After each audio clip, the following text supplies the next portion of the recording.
So today we're going to talk about living single in retirement. Coming up next.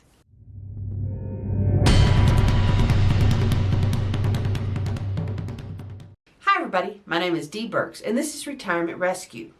Well, I was at a little get-together this weekend with friends. We had a big group of people and about half of them are single.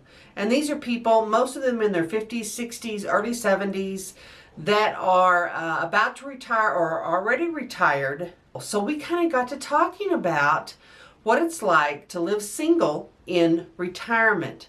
So I'm going to talk to you about some of the biggest concerns that single people have in retirement. And full disclaimer, I am a single people in retirement, so I can speak to that. Definitely, I have been single for a number of years, more than 5 years now. And I understand some of the concerns. I also understand some of the benefits. But there were men and women in this group. And it was really interesting to hear what they feel like the issues are and how they're coping with them and overcoming them. And you may be single through no fault of your own. Many people, especially women, because women tend to live longer, they will be single in retirement because they have a spouse pass away at some point. And so you need to think about these things even if you're not single right now, because they may affect you at some point. Now, first of all, let's go over the biggest concerns people have about living single in retirement. And number one, it's the biggest concern everybody has in retirement, is running out of money. This is really a concern when you're single because you're it. You're it. The options, if you run out of money, the options are living with family. That's it. And if you don't have family, that's scary. But I was really surprised that when we were talking about their next biggest concern, almost everyone said people expect you to hook up. People expect you to find a partner when you don't want to. And even if you want to find a partner, there are some specific issues when you're either near retirement or you're already retired. For the women, they said their biggest concern was someone wanting to be with them just so they'd have a nurse, someone to care for them in their old age. That's a huge concern for women. For men, their biggest concern was having women who want to be with them just so they'll have someone to pay for things, to support them in retirement because they don't have a retirement. But interestingly enough, almost every person I spoke to about being single in retirement loved it. I am one of those people. I love being single.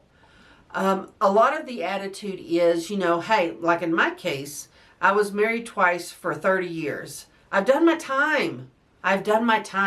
This is really the first time in my life I've been truly single, meaning I wasn't a single parent, because that was part of my time when I was single. When I was young, I had 3 little kids to take care of. That's not really being single, y'all, and you know it.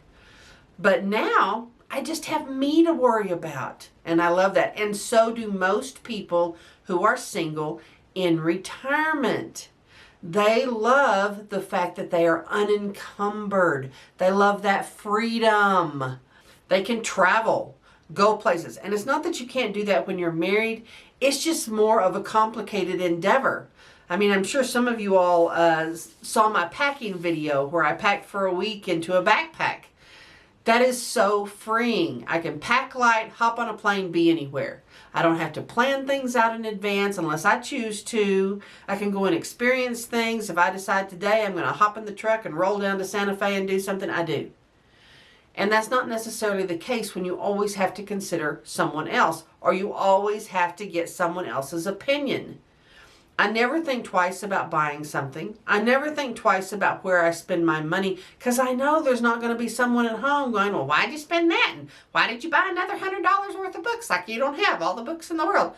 Which is absolutely true. But I don't have to hear it anymore. And I love that.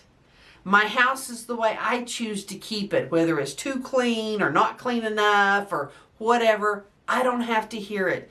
And people in retirement who have really embraced that part of being single, especially when they've been married for a long time, they really love it. And I love that freedom too. So that's a huge plus. One of the other things that's great when you're single is that at this age, you can do things as a group. You don't have to pair up. You don't have to, find somebody to do stuff with. You can go to events as a group. You can have a cookout together. There's not that pressure to find a person to go with. I go to a lot of places by myself. I love going by myself. But it's nice to have a group of people too you can get together with. And just like at this party, we can talk about issues in retirement and things we have in common and what we love about it. And when you're single, you can have that extended group of friends that includes married couples, single people. You don't have to have that weirdness of not having everything in pairs. You don't have to go and feel like a third wheel somewhere. You can do everything in a group, kind of like when you were teenagers and you just had these group outings. It's kind of the same thing. You're back to that level of freedom and you can come and go. It was just wonderful. And so that is a huge plus of being single in retirement as well. The next plus is your assets are yours. I think here again, part of this is due to bad previous experience, but when you've been through one divorce, you realize if you are a couple and if you are in a marriage at any point, you could lose part of your assets. That is so frightening. And I think especially for women, it's so frightening. It's one of those things that it shakes your level of security. But many of the people that I spoke to at this party were people just like me who have reinvented themselves, women in their late 40s, 50s, and early 60s, who are doing podcasts. They have businesses. They're running Airbnbs on the side. They're changing careers in their 50s so they can increase their assets for retirement. That is one of those things that is really affirming. When you know that what you make and what you work for is going to support you, nobody else. It's not going to be cut in half at some point. It's not going to be spent by somebody else. You're not going to have someone in your ear going, oh, we could spend it for this, or oh, we could spend it for that. You get to do what you want to with your assets at any time in a way that suits you. And I have heard from numerous married couples, it's kind of a point of contention. It's that example of he wants to continue to have a mortgage and just pay the mortgage and keep money in cash. And she wants to take some of that cash, pay off the mortgage, and not have the expense. When you're married, you have to work that out. And it may not work out in the way that makes you the most comfortable. But you've got a spouse to consider. When you're single, you don't have any of that. You do things the way you want to do them financially, in the way that suits you the best, and the way you can sleep at night. That's a huge plus. And the last one I'm going to talk about on the plus side is you can live anywhere, any way you want. If you want to live where you currently live, but it's getting expensive, you can get a roommate. And when I say roommate, that might be a sibling. That might be another person who's the same age as you and same issues, the old Golden Girls idea, where, you share expenses for housing. Housing is one of your biggest expenses. You can do like I did and move to a very rural area and live very inexpensively in order to build that asset base that you want to support you in retirement. Your options are wide open. That is much harder to do when you're married or when you have a partner. You have to consider them too, and they may not want to do what you want to do.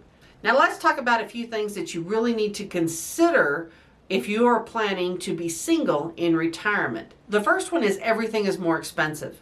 If you have two people, even if they're just on Social Security, let's leave retirement money out of it, but if they're on Social Security, one dies, your income is cut dramatically.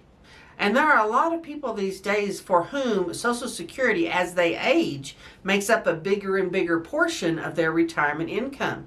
So if you have a spouse pass away and you're in your 70s, maybe even 80s, that loss of income could dramatically affect how you live. So you need to think ahead and be prepared if that happens to you. But everything is more expensive when you're single.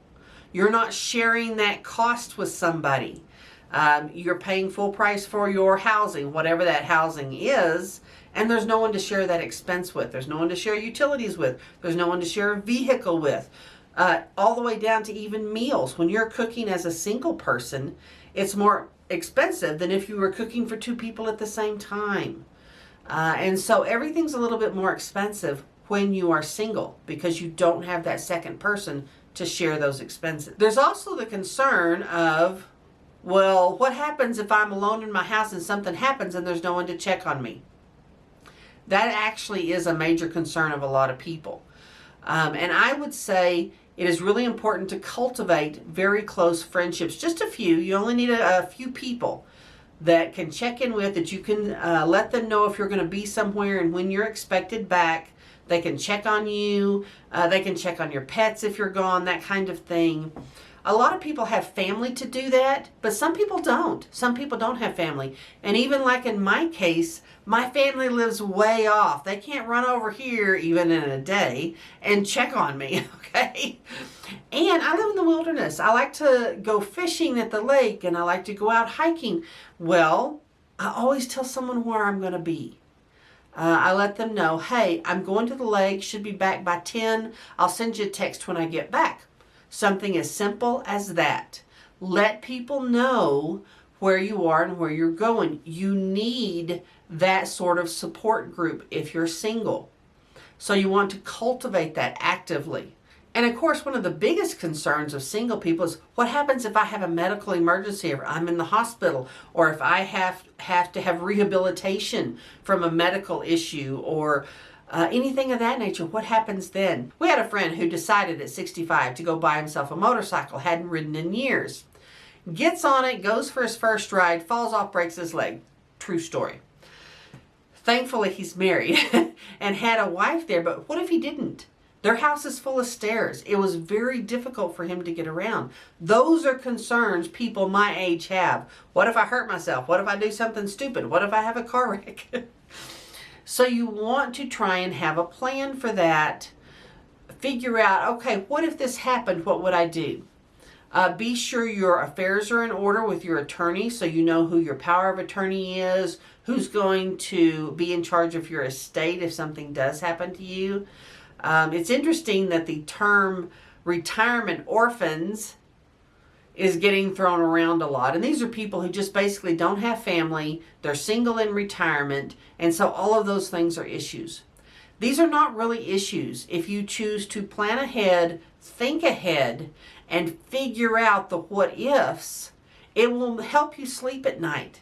You will know you have a plan. Should these things happen, here's what I'm going to do. That's all you need to feel secure about being single in retirement. Good friends, a plan for the future, and the best thing is you get this freedom, which is wonderful. So if you have suddenly been thrust into being single in retirement, don't let it worry you. It could end up being one of the best times in your life if you embrace those positive aspects of being single in retirement and then just plan for the what ifs. Now, if you've enjoyed this video, please click subscribe, and I'll see you next time.